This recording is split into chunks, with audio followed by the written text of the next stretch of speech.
আসসালামু আলাইকুম প্রিয় শিক্ষার্থীবৃন্দ, আশা করি তোমরা সবাই ভালো আছো। তো আজকে আমরা একটা স্পেশাল ক্লাস নিয়ে তোমাদের সামনে হাজির হয়েছি। সেটি হচ্ছে ব্লাড সার্কুলেশন, অর্থাৎ ব্লাড সার্কুলেশন অর্থাৎ রক্ত প্রবাহ। আমাদের মানবদেহে রক্তের যে প্রবাহ, এটা ক্লোজ অর্থাৎ বদ্ধ সংবহন তন্ত্র। হ্যাঁ, এখানে বদ্ধ সংবহন তন্ত্র কেন বলা হয় জানো? কারণ মানবদেহে রক্তনালী এর বাহিরে কোনো রক্ত প্রবাহিত হয় না। রক্ত আমাদের কেবলমাত্র ধমনী, শিরা এবং কৈশিক নালীর মধ্যেই সীমাবদ্ধ থাকে। এজন্য মানবদেহকে বলা হয় ক্লোজ সার্কুলেশন সিস্টেম, অর্থাৎ বদ্ধ সংবহন তন্ত্র। ওকে, তো মানবদেহে রক্ত কয় ধরনের আছে? আমরা জানি মানবদেহে 3 প্রকারের রক্ত নালী আছে। কয় প্রকার? 3 প্রকার। 1 নাম্বার হচ্ছে ধমনী, 2 নাম্বার হচ্ছে শিরা, 3 নাম্বার হচ্ছে কৈশিক জালিকা।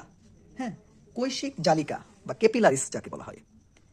ধমনী হচ্ছে আর্টারি, বেইন হচ্ছে শিরা, আর ক্যাপিলারিস হচ্ছে কৈশিক জালিকা। তো আরেকটা গুরুত্বপূর্ণ ইনফরমেশন দিয়ে রাখি, মানবদেহে 2 ক্যাটাগরির রক্ত আছে। একটা হচ্ছে বিশুদ্ধ রক্ত, মানে অক্সিজেন সমৃদ্ধ রক্ত। আরেকটা হচ্ছে কার্বন ডাইঅক্সাইড সমৃদ্ধ রক্ত, যেটাকে দূষিত রক্ত বলা হয়।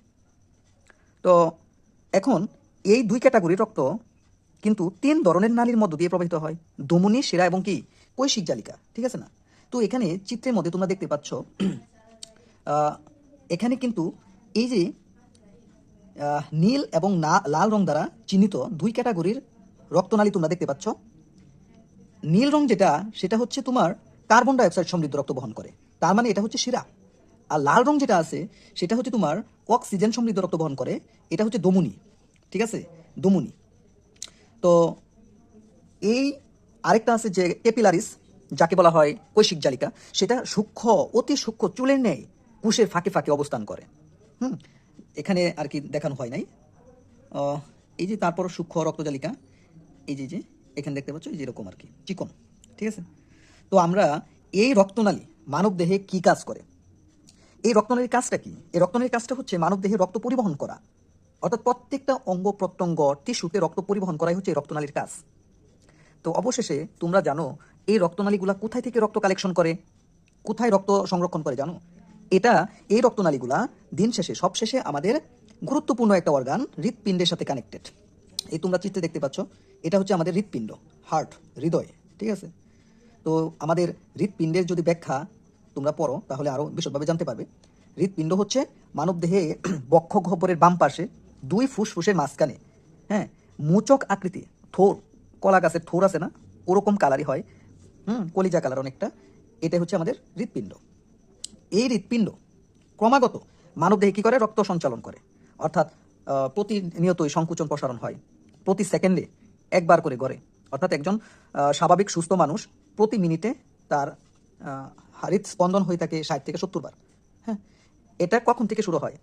একটা মানব শিশু যখন ভ্রূণাবস্থায় থাকে মাতৃগর্ভে, যখন তার ভিতর প্রাণের স্পন্দন শুরু হয়, তখন থেকে হৃদস্পন্দন শুরু হয়। হৃদস্পন্দন কিন্তু মাতৃগর্ভে শুরু হয়, কিন্তু ফুসফুসের কার্যপ্রণালী তখন স্টপ থাকে, বন্ধ থাকে। হ্যাঁ, তাহলে এই হৃৎপিণ্ড আমাদের জন্য অতি গুরুত্বপূর্ণ। এই হৃদস্পন্দন থেমে গেলে মানুষ কি হয়? ডেড। প্রত্যেকটা প্রাণী মৃত্যুবরণ করে। এই হৃৎপিণ্ড নিষ্ক্রিয় মানেই মানবদেহ নিষ্ক্রিয়, মানবদেহের কোনো ভ্যালু নাই, কোনো দাম নাই এই হৃৎপিণ্ড ছাড়া। তো এই যে এখানে যে এত এত রক্তনালী, একটা গুরুত্বপূর্ণ ইনফরমেশন দিই, এই রক্তনালীগুলা দৈর্ঘ্য কতটুকু তোমরা জেনে অবাক হবে। একজন পূর্ণবয়স্ক মানুষের টোটাল রক্তনালীর দৈর্ঘ্য কত জানো? প্রায় 1 লক্ষ কিলোমিটার। প্রায় 1 লক্ষ কিলোমিটার। আচ্ছা, তোমরা কি জানো পৃথিবীর ব্যাসার্ধ কত? তোমরা হয়তো ম্যাথ বইয়ে অনেক জায়গায় করেছো। হ্যাঁ, পৃথিবীর ব্যাসার্ধ রেডিয়াস হচ্ছে 6440 কিলোমিটার, এবং এটাই সত্য। তো 6440 কিলোমিটার যদি পৃথিবীর ব্যাসার্ধ হয়, তাহলে আমরা হিসাব করতে পারি না পৃথিবীর পরিধি কত? তা আমরা একটু পৃথিবীর পরিধিটা হিসাব করি। তো পৃথিবীর পরিধি আমরা হিসাব করব। আমরা ক্যালকুলেটরে চলে যাই, পৃথিবীর পরিধি কত নির্ণয় করব।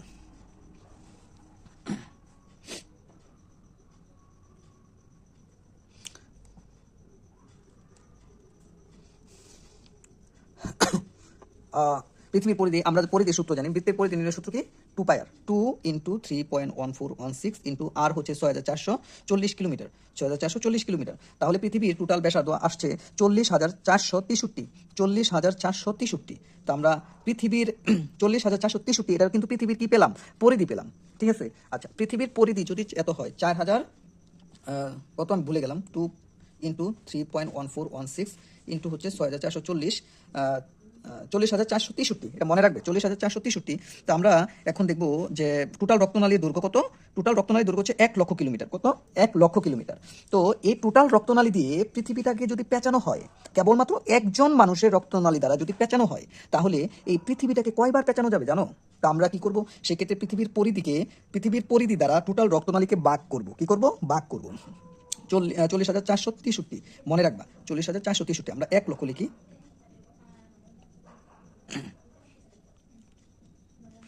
40,463 দ্বারা ভাগ করবো, 40,463, তাহলে দেখো প্রায় 2.47, মানে আড়াইবার। প্রায় আড়াইবার পেঁচানো সম্ভব হচ্ছে। দেখো এটা কত বিস্ময়কর। হ্যাঁ, একটা পৃথিবীর পরিধি, পৃথিবীকে একটা মানুষের রক্তনালী দ্বারা প্রায় আড়াইবার পেঁচানো সম্ভব। এটা কি বিস্ময়কর নয়? নিঃসন্দেহে এটা বিস্ময়কর। তো আমরা দেখি তথ্যটি সঠিক কিনা। আমরা এখন চলে যাব চ্যাট জিটিপিতে। তো চ্যাট জিটিপিকে জিজ্ঞাসা করা হোক, দেখি সে কি বলে। মানুষের, আচ্ছা আমি প্রশ্নটা করি, একজন পূর্ণবয়স্ক মানুষের রক্তনালীর দৈর্ঘ্য কত?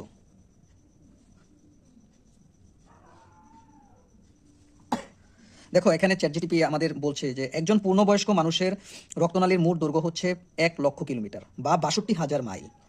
এটি এতই দীর্ঘ যে যদি সেগুলাকে সরল রেখায় সাজানো হয়, তবে পৃথিবীকে প্রায় 2.5, মানে আড়াইবার পেঁচানো, ঘিরে ফেলা সম্ভব। সুবহানাল্লাহ। তো এই বিশাল দৈর্ঘ্য মূলত অগণিত ক্ষুদ্র কৈশিক নালী বা ক্যাপিলারিস, ধমনী, আর্টারিস, শিরা, বেইন সমন্বয়ে গঠিত। এগুলা শরীরের প্রতিটি কোষে অক্সিজেন পুষ্টি সরবরাহ সম্পন্ন আছে।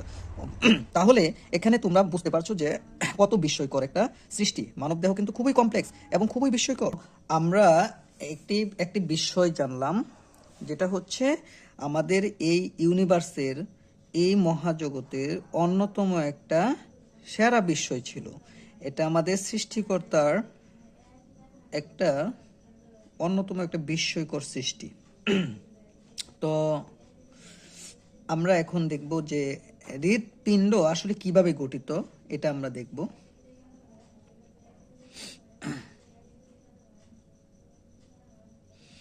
তো এখানে দেখো যে হৃৎপিণ্ডটা দেখানো হয়েছে।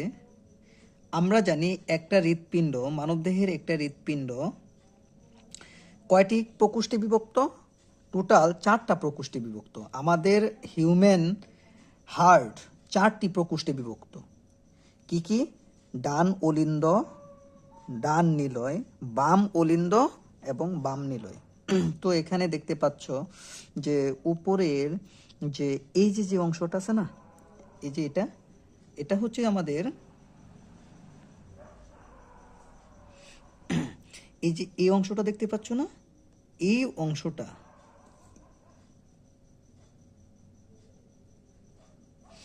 এই যে এই অংশটা, এটা হচ্ছে তোমার কি? ডান অলিন্দ।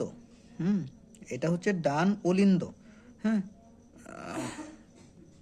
আচ্ছা আমি না লিখি, তোমাদের চিহ্নিত করে দেব এটা কি। তো এটা হচ্ছে আমাদের ডান অলিন্দ। তারপর এই যে নিচের এই অংশটা দেখতে পাচ্ছ, এই অংশটা হচ্ছে ডান নিলয়, ভেন্ট্রিকল। এটা হচ্ছে এট্রিয়াম, হ্যাঁ, রাইট এট্রিয়াম। এটা হচ্ছে রাইট ভেন্ট্রিকল। অলিন্দ নিলয়, অলিন্দ নিলয়। তো এখানে অলিন্দের চাইতে নিলয় কিন্তু বড়, অলিন্দের চাইতে নিলয় বড়। তারপর দেখো এই যে এই অংশে যেটা দেখতে পাচ্ছ, এই যে এই অংশটা, এটা হচ্ছে বাম নিলয়, বাম নিলয়। আর উপরে এই যে এই অংশটা আছে না, এই যে এই অংশটা দেখতে পাচ্ছ, এখানে কিন্তু আছে কি, হ্যাঁ, বাম অলিন্দ, বাম অলিন্দ। ওকে, তো আমরা দেখলাম টোটাল কয়টি প্রকোষ্ঠ? 4টি প্রকোষ্ঠ। ডান অলিন্দ, ডান নিলয়, বাম অলিন্দ, বাম নিলয়। ওকে, ফাইন। তো এখন আমরা দেখব যে এই যে হৃৎপিণ্ড, এই হৃৎপিণ্ডের ভিতর টোটাল কয়টি? দুটি রক্তনালী, তিন ধরনের আমরা বলতে পারি রক্তনালী প্রতিনিধিত্ব করে। হ্যাঁ, এখানে দেখো এই যে উপরে যে অংশটা আছে না, এটা হচ্ছে ঊর্ধ্ব মহাশিরা। আমরা এখন এর শিরার অবস্থানগুলো দেখব। এই হৃৎপিণ্ডে আমরা শিরার অবস্থানগুলো দেখব। আমরা জানি শিরাগুলি কি কালার দ্বারা চিহ্নিত করা হয়। সচরাচর শিরাগুলি সাধারণত নীল কালার দ্বারা উপস্থাপন করা হয়। তা আমরা এখন দেখব যে veins of the systemic circulation. তা আমরা এখন এই দেখো এখানে কিন্তু যেভাবে ফুটে উঠেছে নীল কালার, যে এগুলা হচ্ছে সবগুলা হচ্ছে বেইন শিরা।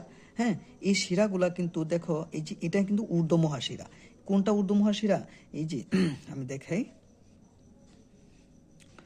ওকে, এই যে দেখো হৃৎপিণ্ডের উপরের যে অংশটা আছে না, এটা কিন্তু ঊর্ধ্ব মহাশিরা। হ্যাঁ, ঊর্ধ্ব মহাশিরা। এই যে এটা দেখতে পাচ্ছ, এই যে নিচ দিয়ে এটা হচ্ছে নিম্ন মহাশিরা। এই যে কোনটা? এই যে এটা কিন্তু নিম্ন মহাশিরা, আর এগুলো হচ্ছে কি? ঊর্ধ্ব মহাশিরা। ওকে, ফাইন। তো এই শিরার কাজ কি? এই শিরার কাজ হচ্ছে তোমার মানবদেহের সমস্ত দূষিত রক্ত, অর্থাৎ কার্বন ডাই অক্সাইড সমৃদ্ধ যে রক্তটা আছে না, সেটা পরিবহন করে কোথায় নিয়ে আসা? সর্বপ্রথম কাজ হচ্ছে ডান অলিন্দে নিয়ে আসা, ডান অলিন্দে নিয়ে আসা। এখন এখানে দুই ধরনের শিরা, মানে শিরা হচ্ছে একটা উপর দিয়ে একটা নিচ দিয়ে। একটা হলো ঊর্ধ্ব মহাশিরা, একটা কি? নিম্ন মহাশিরা। নিম্ন মহাশিরা দিয়ে সাধারণত দেহের নিম্নাংশে অর্থাৎ পায়ের পাতা থেকে শুরু করে বুক পর্যন্ত যত দূষিত কার্বন ডাইঅক্সাইড সমৃদ্ধ রক্ত আছে তা কিন্তু আমাদের হৃৎপিণ্ডে নিয়ে আসে, অলিন্দে নিয়ে আসে, ডান অলিন্দে নিয়ে আসে। এবং ঊর্ধ্ব মহাশিরা যেটা আছে এটা কিন্তু মাথার উপরের পর্যন্ত, অর্থাৎ কি পর্যন্ত? ওই যে ব্রেন আছে না, ব্রেন, এই ব্রেন পর্যন্ত যত দূষিত রক্ত আছে, কার্বন ডাইঅক্সাইড সমৃদ্ধ রক্ত আছে, সব কিন্তু নিয়ে আসে কোথায়? এই ডান অলিন্দে, ডান অলিন্দে। আচ্ছা, তাহলে এটা গেল। এখন আমরা দেখব শিরা। দুঃখিত, এখন আমরা দেখব কি? ওই বেইনস, দুঃখিত, আর্টারিস, অর্থাৎ ধমনী। দুঃখিত, এটা না, আমরা এটা দেখবো না, আর্টারিস, ধমনী দেখব। এই যে দেখো তোমাদের সামনে কিন্তু ধমনীগুলা অতি সুন্দরভাবে ফুটে উঠেছে, অর্থাৎ এখানে লাল রং দ্বারা তাদের চিহ্নিত করা হয়েছে, অর্থাৎ বিশুদ্ধ রক্ত। তো দেখো এই বিশুদ্ধ রক্ত কোথায় চলে যায়? অর্থাৎ হৃৎপিণ্ডের কাজ হচ্ছে যে সমস্ত দেহ থেকে দূষিত রক্ত প্রথমে নিজের ডান অলিন্দে নিয়ে আসা, তারপর ডান অলিন্দ থেকে ডান নিলয়ে পাঠিয়ে দেওয়া, তারপর ডান নিলয় থেকে ফুসফুসে পাঠিয়ে দেওয়া, তারপর ফুসফুস কি করে? বাতাস থেকে অক্সিজেন সমৃদ্ধ বায়ু নিয়ে তা রক্তের সাথে বিক্রিয়া করে পরিশোধন করে তারপর তা আবার হৃৎপিণ্ডে ফেরত পাঠানো। অর্থাৎ তখন কোথায় ফেরত পাঠায়? বাম অলিন্দে, তখন বাম অলিন্দে ফেরত পাঠায়।